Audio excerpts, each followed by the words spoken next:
17-year-old Philip Chisholm. He is pure evil, and evil can never be rehabilitated. You must imprison this killer for the rest of his life. A ninth grader who's in court for murdering his 24-year-old school math teacher, Colleen Ritzer, on October 22, 2013. Colleen was known for her dedication to her students, and on that fateful day, she had asked Chisholm to stay after school for additional lessons. Little did she know that her kindness would lead to a horrific end. Chisholm came prepared with a knife, a change of clothes, and gloves. He followed her into a restroom where he took her life. His brutality didn't stop there. He robbed, assaulted, and abused her. Afterward, he disposed of her lifeless body by placing it in a garbage bin and dragging it behind the school. In a futile attempt to cover up his crimes, Chisholm went into town and used Ritzard's credit card to buy a movie ticket. However, he was traced down and arrested by the police the next morning. He still had Colleen's blood on his hands. While the magnitude of Chisholm's crimes is daunting, his courtroom behavior will leave you in disbelief. Philip Chisholm faced multiple charges, including murder, aggravated rape, and armed robbery. Throughout the court proceedings, Chisholm displayed a shocking lack of remorse, even as the victim's father read his statement. The killer knew exactly what he was doing and has never shown remorse. His demeanor and actions demonstrated a complete disregard for the gravity of his crimes and the immeasurable pain he had inflicted on Colleen Ritzer's family, even in the face of a touching tribute by Colleen's brother. Put this animal behind bars to the maximum possible sentence. Do not give this coward the opportunity to shatter another family's lives. Chisholm remained cold and unrepentant.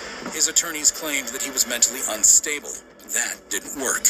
In February 2016, the court will impose the mandatory life sentence for the murder of Colleen Ritzer and set a parole eligibility date of 25 years, the highest level our law allows. However, while Chisholm's reaction could certainly be dismissed as an effect of a mental illness, the same can't be said for the case of 19-year-old Brandon Spencer, who allegedly started shooting at a crowded Halloween party on the campus of the University of Southern California in Los Angeles. I'm sorry for what happened, Your Honor, but he's life in prison. 4 individuals were injured in the shooting, but fortunately, there were no fatalities. That if you are so intent on killing someone that you're willing to shoot them and at the same time open fire into a crowd.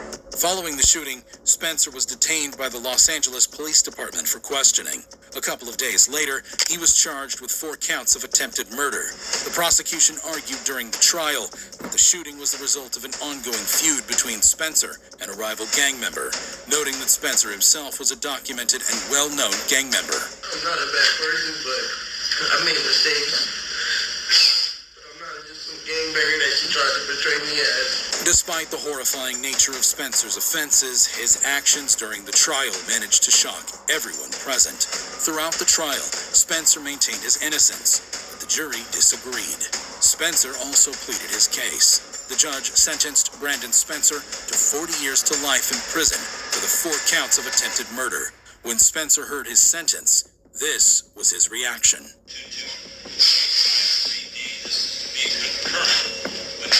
However, while Spencer's behavior raised eyebrows, it's nothing compared to the explosive actions of 15-year-old Conrad Schaefer during their trial. This was a 15-year-old who was out semi-automatic rifle shooting up. Schaefer shocked Osceola County when he and his friends began randomly shooting at the residence, resulting in the tragic death of 17-year-old David Guerrero, who was on his way to work. Before the shootings, Schaefer had persuaded his father to purchase a .45 caliber Hi-Point carbine and 100 rounds of ammunition. He allegedly took the gun from his house while his father was asleep, marking the beginning of the neighborhood's nightmare. Conrad Schaefer and 3 of his friends, David Damas, Victoria Rios, and Juan Muriel, terrorized the community for 2 weeks. They even invaded 22-year-old Eric Rupnarin's home and fatally shot him. During his trial, Schaefer had this to say to the families of the victims. 15 at a time, I'm really sorry for the things I've done. And I know I did wrong, and I know my apology don't mean nothing to you. And I know it ain't gonna change how you feel about me. Families of Eric Rupnarin also seem to agree. Eric was my grandson. He was my helper to me and my wife. At this time, my family and I had no intention to forgive the guilty because of such a heinous and brutal crime that was done to my grandson, Eric Rupnarin. Schaefer eventually pleaded guilty to 2 counts of first-degree murder, with over 22 incidents of gunfire damaging homes and vehicles. He was sentenced to 2 consecutive life sentences, with the judge stating that if Schaefer had been just 3 years older, he would have received the death penalty. However, Conrad Schaefer isn't alone in their courtroom actions. Let's not forget the infamous incident involving 15-year-old Martise Fuller, who's facing charges including murder in Kenosha County, Wisconsin. I stopped in my doorway and I looked at him and I said, "Oh my God, Martise." I said, "Please, you don't have to do this." And he looked at me and he said, "Yes, I do." Fuller broke into his ex-girlfriend's house with a handgun and fatally shot his ex-girlfriend in her bedroom while she was listening to music. Her mother, who rushed to the scene upon hearing the gunshots, confronted the assailant and was shot twice, but survived. During the trial, he showed little emotion. Fuller pleaded not guilty, but the jury ultimately found him guilty on 3 counts. We, the jury, find the defendant guilty of first-degree intentional homicide. At his sentencing, Fuller, perhaps for the first time in the courtroom, displayed some emotion. However, he continued to assert his innocence and delivered a statement through his attorney, expressing his apologies to the family. Mr. Fuller's prepared a statement that he asked that I read on his behalf. Martise writes, "Wholeheartedly, I wanted to write this giving my sincerest apologies to this family I once shared time and love with. Truthfully, I am sorry about the pain you've all suffered through this, but more importantly, the loss of my ex-girlfriend, Kaylee, that I loved too. So I am sorry.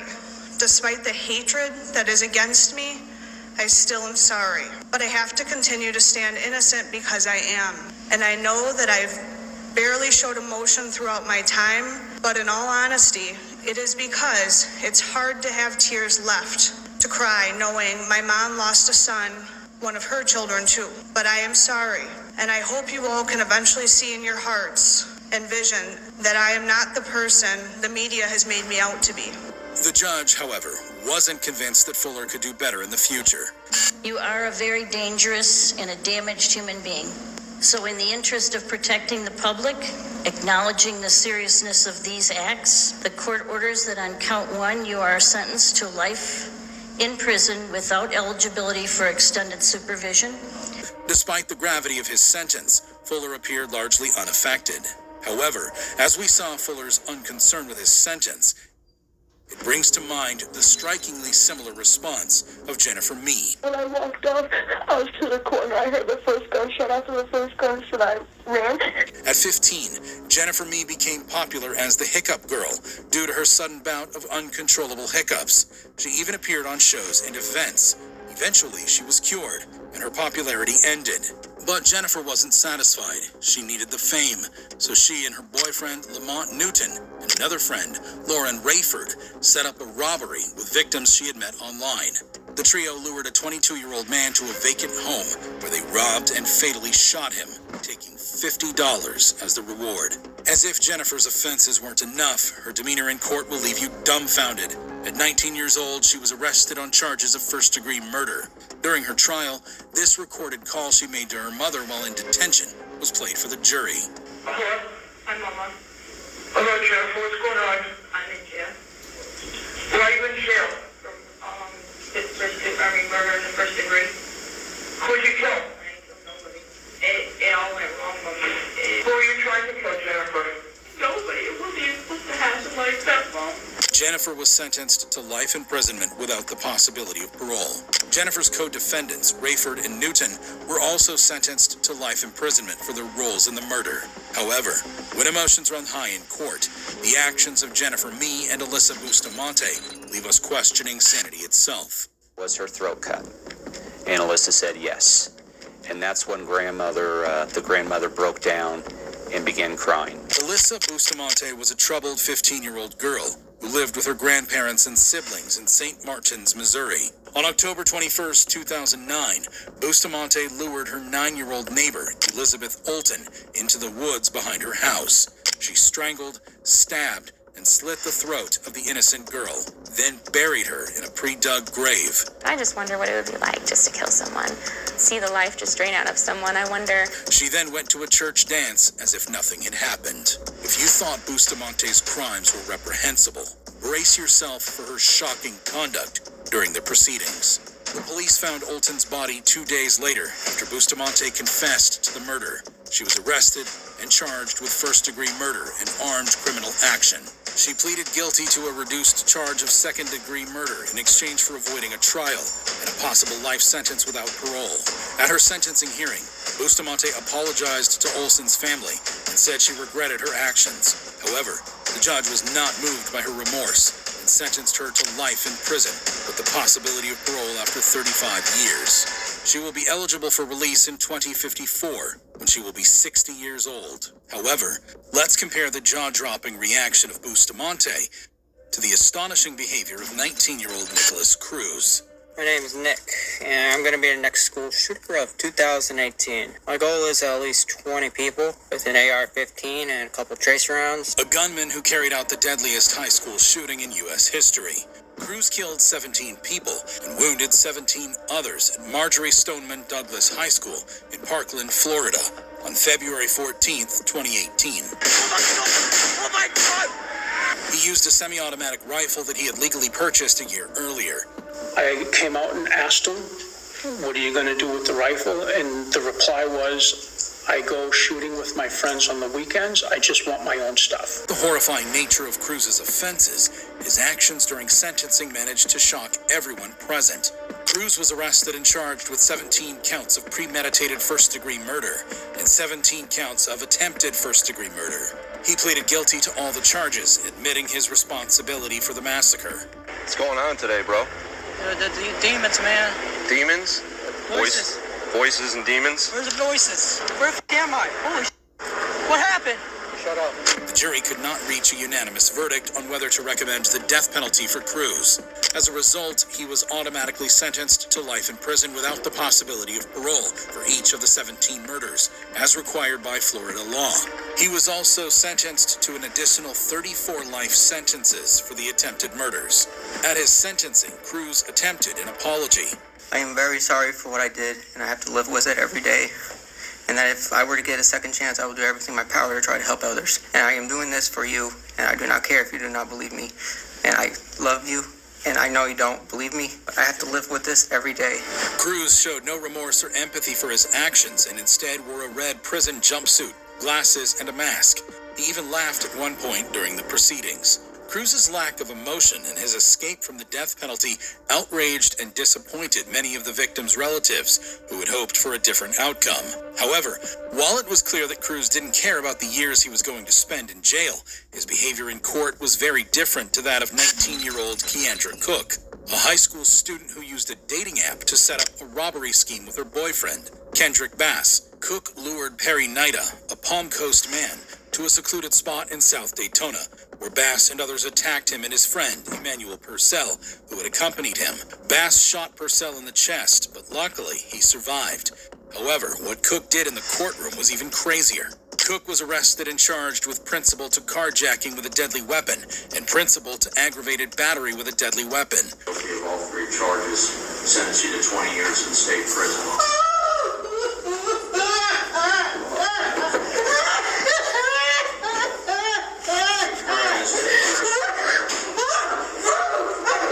Cook was later allowed to withdraw her plea and cooperate with the state to testify against Bass, who was also charged with attempted murder. She entered a new plea deal and received a reduced sentence of 11 years in prison and 20 years of probation. You got good in you, and I think you got potential. Don't lose sight of that. She apologized to the victims and their families. I just want to say that I'm sorry for being wrong, that person had me shot, that I didn't even know you get shot. My boyfriend and his friends get paying me to do this. However, this wasn't the only time a convict freaked out during their sentencing. Take, for example, the case of 18-year-old Donta Wright, a teenager who was involved in the murder of Jordan Klee, a high school student and athlete in Ann Arbor, Michigan. Wright and two other youths planned to rob Klee of his drugs, clothes, and shoes, but Klee fought back. Wright then shot him in the back of the head. killing him instantly. Just when you thought Wright couldn't sink any lower, his behavior in the courtroom will leave you stunned. Wright was arrested and charged with felony murder, armed robbery, conspiracy to commit armed robbery, and felony firearm possession. The family of the victim read a very emotional victim impact statement. But this is how serious Wright felt about their pain. Sincerely hope that whatever it was you wanted so badly that you felt the need to murder my son was worth the next at least 52 years of your continued existence. You won't get the luxury of raising your child because you took mine away. When he was called to address the court, Wright shocked everyone. I'll tell y'all, I'll be home soon. R.I.P. Keon, I love my family. That's all you got to say. Wright showed no remorse or empathy for his actions. His attitude in court shocked and angered the judge and the victim's family. The judge reserved some choice words for him. I'm very tempted to just say I'm not going to accept this sentence agreement. We'll go to trial, and if you're convicted of felony murder, you'll go to prison for the rest of your life. That means you'll die there. That's what I'm tempted to do. Wright was eventually sentenced to 25 to 52 years in prison for his role in the murder. He told me to hear and wrong too bad. I love him getting me, so I hate her. It's nothing compared to the explosive actions of 13-year-old Antonio Barbo and 14-year-old Nathan Pop during their trial. She said that she's going to have to call Antonio's mom, and Antonio kept looking at me, and then he hit her in the head. In September 2012, Antonio and Nathan conspired to and brutally murdered Antonio's great-grandmother, 76-year-old Barbara Olson. The kids bludgeoned her to death using a hammer and a hatchet, then stole her purse. What's even more chilling is that after committing this heinous crime, they used part of the stolen money to buy marijuana and pizza. We were going to try to scare her to get money and then use force if needed. When you say use force if needed, was there a discussion about what type of force you might use? An attack, I guess to kill. During the legal proceedings, Antonio Barbo changed his plea from not guilty by reason of mental illness or defect to no contest, reaching an agreement with the prosecution. However, he was very remorseful. I know I don't show my emotions much, and I myself am not sure why. But that doesn't mean I don't. Nathan Pop also had some things to let off his chest. I just want to say that I'm truly sorry for everything that happened. However, despite his plea and expressions of remorse, he and Nathan were sentenced to life imprisonment. They were both remorseful as they left the court. However, just when you thought you'd seen it all, another convict surpasses Antonio and Nathan's wild courtroom display. As I approached, I got closer. I saw her really sniffing at a particular area. So I pulled her back, and when I looked, kind of second-guessed myself. I thought I saw a dead body, but I wasn't too sure because, was missing some limbs. Enter 18-year-old Matthew Borges, who was facing a murder charge for the beheading of 16-year-old Lee Valoria Paulino in December 2016. Borges and Paulino were students at Lawrence High School and had reportedly smoked marijuana together in November 2016, which was the last time Paulino was seen alive. Paulino's body was discovered by a dog walker near the Merrimack River 2 weeks after he went missing. The details of the scene were chilling. Listen as the dog walker explained what he saw. As I approached, I got closer. I saw her really sniffing at a particular area. So I pulled her back, and when I looked, kind of second-guessed myself. I thought I saw a dead body, but I wasn't too sure because, was missing some limbs. At first, Borges was not considered a suspect, but the tide of evidence began pointing unmistakably in his direction. During the trial, the prosecutor, Jay Gabito, argued that there was an overwhelming amount of evidence incriminating Borges. The allegations against Borges were disturbing. It was suggested that he had stabbed Paulino multiple times before decapitating him. When the verdict was delivered, Borges displayed an eerie lack of emotion. That the defendant, Matthew Borges, is guilty on the charge of first-degree murder. Eventually, he was found guilty of first-degree murder and sentenced to life imprisonment, with the possibility of parole only after serving 30 years. However shocking Borges' reaction to his sentence was, how does it compare to the reaction of 16-year-old Dylan Schumacher, who was in Buffalo, New York courthouse? I am a 16-year-old blonde. Probably all I have to do is cry in front of the jury, and they're going to feel sorry for me. on charges of second-degree murder. In March 2013, Schumacher was babysitting his 18-year-old girlfriend's child while she went to work. He was inside a Springvale home shared with his parents. Tragically, that evening, Schumacher beat the 23-month-old Austin to death. Following this horrifying incident, Schumacher was arrested and charged with the murder of the toddler, along with child abuse charges. Schumacher claimed he didn't intend to harm the child or cause his death, stating that he was trying to get the child to stop crying. At 16, you knew not to keep pounding your fist on that pillow with that little baby's head there. That little boy had to be terrified. Probably he had a hard time breathing. And then you repeatedly punched him so hard as to cause his death by bleeding on the brain. If you thought Schumacher would be remorseful for his crimes, you're wrong. As Schumacher entered the courtroom for his sentencing, he couldn't even get settled behind the defense table before breaking into tears. That's right. Schumacher expressed how sorry he was for his actions. I take back what was done. I wish I could. I would give my life for Austin. However, it was all an act, and the judge wasn't fooled. The judge pointed out a recorded phone call between Schumacher and his mother.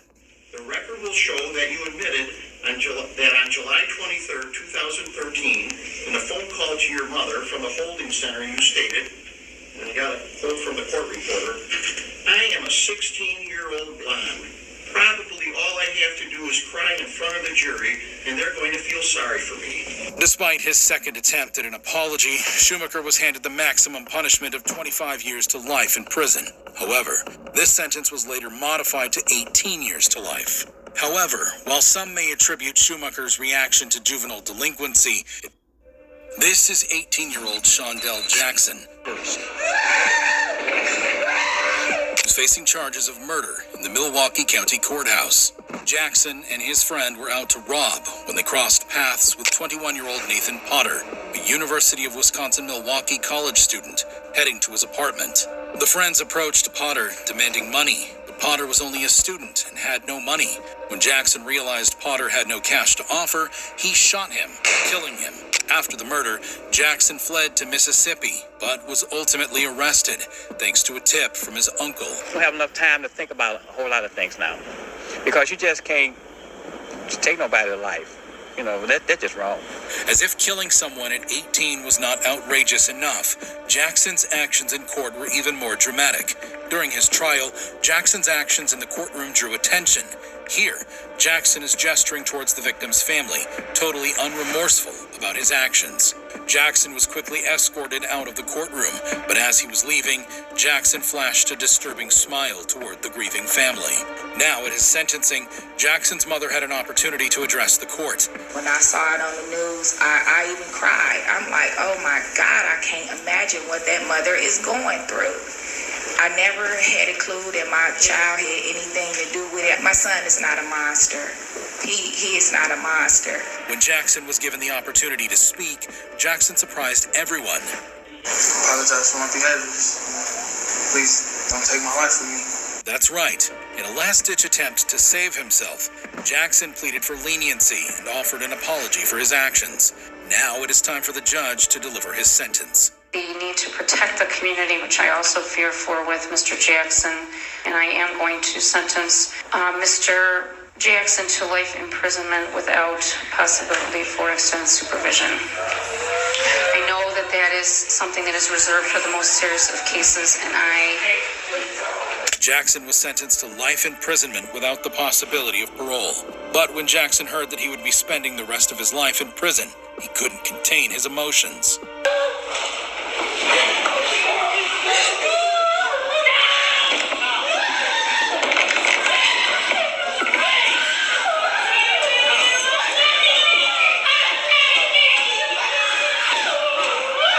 Deputies had to intervene, restraining Jackson as his anger flared. Watch again as Jackson pushed this cop over. Fortunately, this cop was able to wrestle him to the ground, while this officer here unbuckled his pepper spray and put it to work. Amidst the chaos, a member of Jackson's family has a shocking remark for the Potter family. Eventually, Jackson was led out of the court to spend the rest of his life behind bars. But Nathan Potter's parents had a few things to say. Hey, look, little girl was afraid. She was afraid that he was going to try and kill one of us. I hope as he spends the rest of his life in jail. Jackson's friend and accomplice pleaded guilty to acting as the lookout in the crime and received a 12-year sentence. Despite the terrible behavior of Shondell's family in court, the uncle who tipped off the police maintained his stance despite threats. However, this wasn't the only time a convicted kid freaked out during his sentencing. Your son is the victim and the killer is your granddaughter. Can you talk about that? She's not my granddaughter. Take, for example, the case of 16-year-old Sierra Halseth and 18-year-old Aaron Guerrero. Where did the evil come that was bred into a soul that murders their own father? Who are facing multiple charges, including murder with a deadly weapon, arson, robbery with a deadly weapon, conspiracy to conduct robbery, and multiple counts of fraudulent use of credit or debit cards at the Regional Justice Center in Las Vegas. The teenage couple murdered Sierra's father, 45-year-old Daniel Halseth. They stabbed him over 60 times and attempted to burn his body and house. Then, they took his debit card and fled to Salt Lake City, indulged themselves, and opened a YouTube channel where they callously shared information like this. Day 3 after murdering somebody. Wow! Don't put that on the camera. The teenagers dated in 2020, but their parents did not approve of the relationship, forcing them to end it. On April 9th, 2021, Daniel's lifeless body was discovered in the garage of his Las Vegas home. The teenagers were subsequently apprehended in Salt Lake City. Throughout the court proceedings, the behavior of Sierra was starkly different from that of Aaron. Aaron Guerrero seems to be emotionally breaking down. When he was allowed to speak, he had this to say. I ask for forgiveness as I get sentenced today, and I hope it brings you a little peace. Meanwhile, Sierra Halseth appeared disinterested, bored, and detached from the gravity of the situation. She claimed that her father had physically and sexually abused her. He locks me in place and starts pushing me and hitting me around. Eventually, they were both found guilty by District Judge Chiara Jones. 55 days credit for time served. That is a total aggregate sentence of life in the Nevada Department of Corrections with the possibility of parole up to 22 years of good service. And ordered to pay $5,000 in restitution. For Sierra's grandmother, a lot has changed. You're in a tough spot because your son is the victim and the killer is your granddaughter. Can you talk about that?